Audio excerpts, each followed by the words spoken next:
Limidyada Merdînê ji bo ku zarokan ji müptelabûna dijîtal û ekranan biparêzin û tevlî jiyanan sosyal bikin çalakiyekê rengîn û watetar hat li darxistin.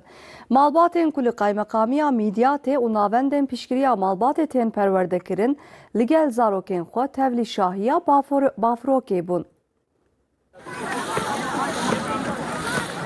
Vê serdemê ji bo zarokan pirsgirêka herî mezin müptelabûna dijîtal û ekranê ye. Li Midyata Mêrdînê ji bo ku zarokan ji ekranan biparêzin û tevlî jiyanan sosyal bikin, çalakiyeke rengîn û watedar hat li derxistin. Malbatên ku li Qaymeqamiya Midyatê û navendên piştgiriya malbatê tên perwerdekirin, li gel zarokên xwe tevlî şahiya bafrokê bûn. Di çalakiya li taxa Akçakayayê da Qaymeqamê Midyatê Mehmet Kaya bi xanima xwe û zarokên xwe ra beşdarê çalakiyê bûn. Malbatên ku bi zarokên xwe ra hatibûn şahiyê, xwestin ku çalakiyên bi vî rengî zêdetir çêbin.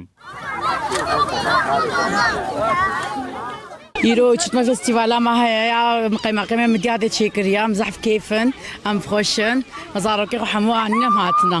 Gelekî kêfa me hat ya zaroka hat Ayşe Hoca ra teşekkür dikin ji bo gavê tikînlik kiriye. Vallahi gelekî kêfa me hat Qaymeqam birexê Qaymeqam tiştekî wilo çêbû em gelekî kêf xweş bûn.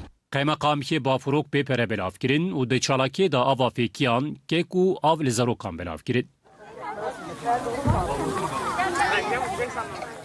Em hatine çê û çurtmeyê bifirênin meraş û çurtmeyê xwe em ji xwe difirênin kêfa me gelkî hat. Em nebûn em meçû me çurtme bajot me çû firand çê nedibû me jabî xwest çê nedibû îda me çû tepe û me çû piknîk jî kir û em ê niha û çurtme bajonin. Ji bo zarokên ku ji ekranan dûr ketin û di hewaya paqij da têra dilê xwe lîstin, rojeke bêhempa bû.